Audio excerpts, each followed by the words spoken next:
নমস্কার, সকলে কেমন আছেন? আশা করি সকলেই ভালোই আছেন। হর হর মহাদেব। আজকে দেখাবো আলু আর পনিরের নতুন একটা ভর্তার রেসিপি।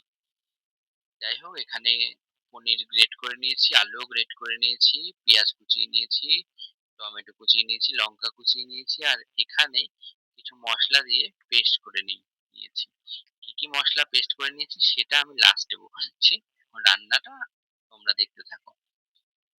গ্রেট করে নিয়ে কড়াই বসিয়ে তেল গরম করে নিয়ে এক করে পেঁয়াজ, পেঁয়াজ, কাঁচা লঙ্কা, টমেটো দিয়ে ভালো করে ফ্রাই করে নেব। তারপরে তোমরা এক করে সম্পূর্ণ রান্নাটা দেখতে থাকো। কে কোথা থেকে ভিডিওটা দেখছো অবশ্যই কমেন্টের মাধ্যমে জানাবে। যারা ফেসবুক থেকে দেখছো তারা অবশ্যই ফলো করবে, যারা ইউটিউব থেকে দেখছো তারা অবশ্যই চ্যানেলটি সাবস্ক্রাইব করবে, লাইক কমেন্ট শেয়ার অবশ্যই করবে। ভিডিও ভালো লাগলে পাশে থাকবেন অবশ্যই। পেঁয়াজ কাঁচা লঙ্কাটা ফ্রাই করে নেওয়ার পরে দিয়ে দিলাম টমেটোটা ফ্রাই হওয়া অবধি আমরা অপেক্ষা করব। তারপরে আমরা আলুটা দেব। দিয়ে দিলাম স্বাদ মতো লবণ, দিয়ে দিলাম স্বাদ মতো হলুদ, দিয়ে দেব এবার যে মশলাটা আমি পেস্ট করে রেখেছিলাম সেটা। ওইখানে ছিল টমেটো, গোটা গরম মসলা, গোলমরিচ আর হচ্ছে দুটো থেকে তিনটে শুকনো লঙ্কা, যেটা পেস্ট করে নিয়েছিলাম। আপনারা পেস্টটা নাও দিতে পারেন, এটা স্কিপ করেও যেতে পারেন। এটার জায়গায় আপনারা হালকা একটু পোস্ত বাটাও দিতে পারেন, একটু অন্যরকম টেস্টটা আসবে। যাই হোক এটাই এই মশলাটাই দেয়ার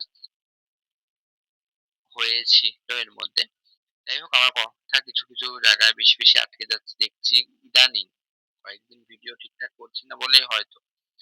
জানি না। যাই হোক গ্রেট করে রাখা আলুটা দিয়ে দিচ্ছি। মসলাটা কিন্তু ভালো করে ফ্রাই করে তবেই দেবেন। যেহেতু আলুটা গ্রেট করা, আলুটা সেদ্ধ হতে কিন্তু খুব একটা বেশি সময় লাগবে না। তাই মসলাটা সম্পূর্ণ কষানো হওয়ার পরেই আপনারা আলুটা দেবেন।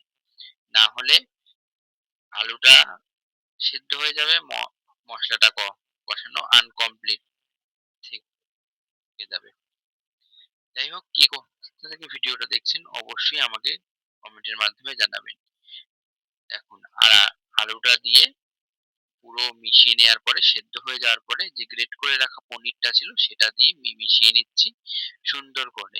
আপনারা এভাবে করতে পারেন বা পনিরটা নামিয়ে তার কিছুক্ষণ পরেও তার সাথে মিশিয়ে নিতে পারেন। মানে পনিরটা ভেজে, এই যে যেভাবে ভেজে নিচ্ছি আমি, কি পনির গ্রেট করে ভেজে নিয়েছিলাম, মানে ফ্রাই করে নিয়েছিলাম। ফ্রাই করে নিয়ে সেটাও আলুর মধ্যে দেয়া হয়েছিল, তাতে টেস্টটা অনেকটা অন্যরকম হয়। হ্যাঁ, তবে আপনারা এই ভর্তায় কিন্তু ঘি ইউজ করবেন না।